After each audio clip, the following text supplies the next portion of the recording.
Happy New Year and welcome to 2012, the first episode of the year of the PhotoComment podcast. It's episode number 6. And with it, we want to kick off the year talking about the January issue of the PhotoComment magazine, which is live on the web at the moment, as well as on shelves. Inside, you'll find a review of the Nikon 1V1 by Armani.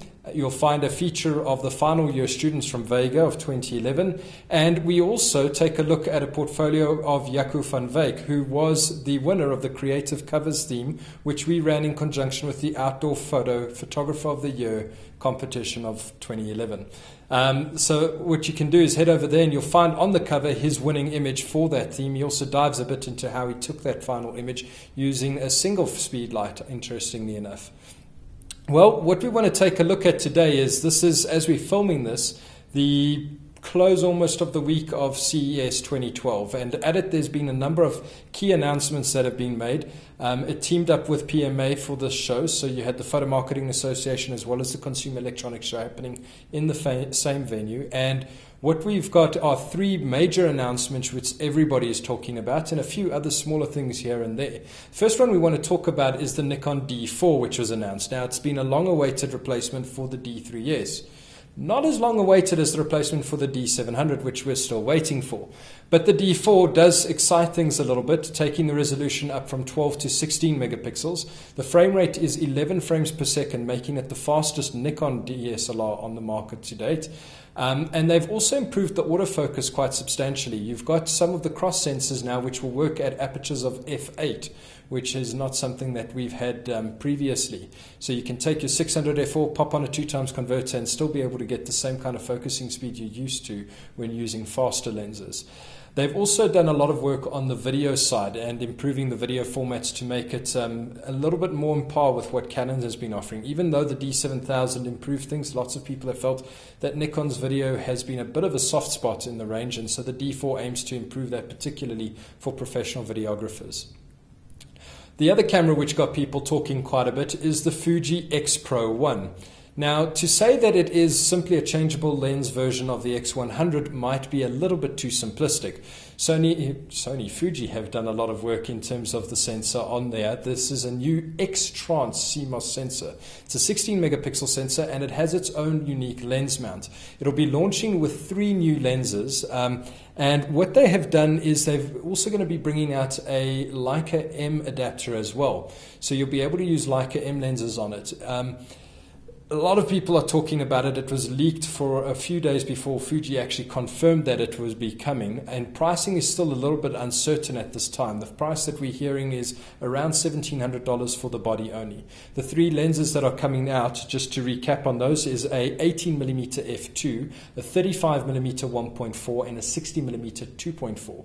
And those lenses will be varying around $500-600 apparently as well, but nothing confirmed and certainly nothing on the South African scene confirmed for it just yet. The third camera which has everybody talking is the Canon PowerShot G1X. Now, this is a G12 on steroids. It basically has a 14 megapixel CMOS sensor that is only mildly smaller than the APS-C sensor used in their EOS range of cameras. It has a fixed 4x optical zoom. Now, that is where the surprise came, I think, for many people who were expecting Canon to release it as a changeable lens camera.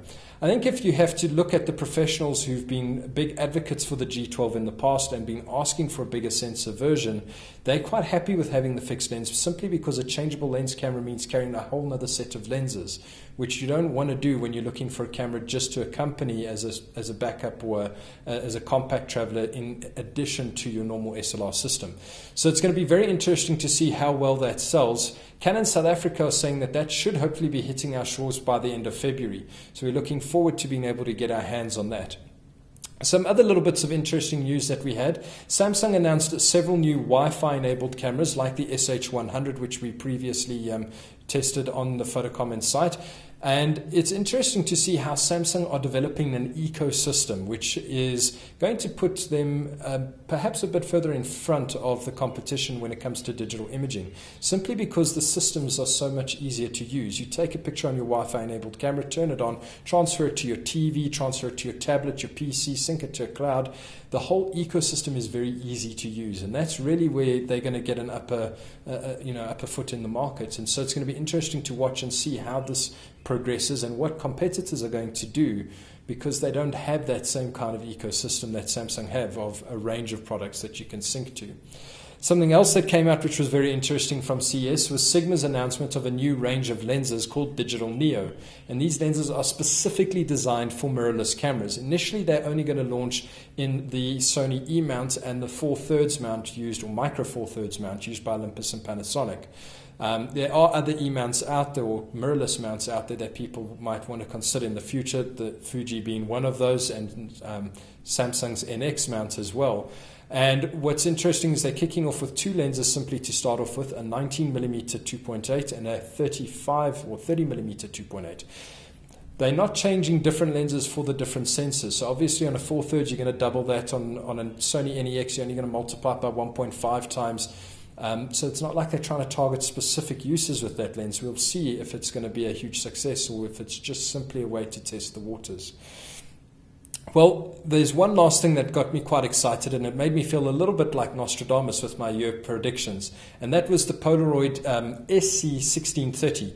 Basically, the Polaroid, what they've done with this camera is created a 16 megapixel 3x optical zoom camera, which is not normally anything really exciting, except that this is not purely a camera, it's an Android smartphone as well.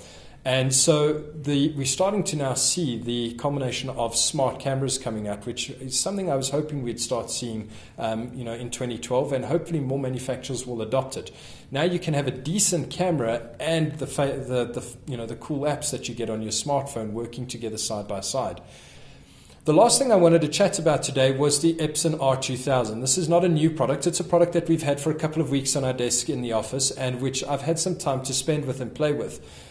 I'm personally of the opinion that if a picture's worth printing, it's worth printing bigger than A4. And the Epson R2000 would be on my list if I was looking for a photo printer specifically. It is a fantastic machine. It was really simple to set up. I must be honest, I left it in the box for a week, and when I got around to setting it up, it was because I'd just taken some pictures that I wanted to have the person walk away with then and there. And I simply packed it out, plugged it in, put in the drivers, and it literally started printing fantastic images right away. There was very little to worry about in terms of calibration and setting up. It's an 8-ink inkjet printer. You may, if you want to print a heck of a lot more black and white images than color, rather look at the R3000. It's slightly bigger brother.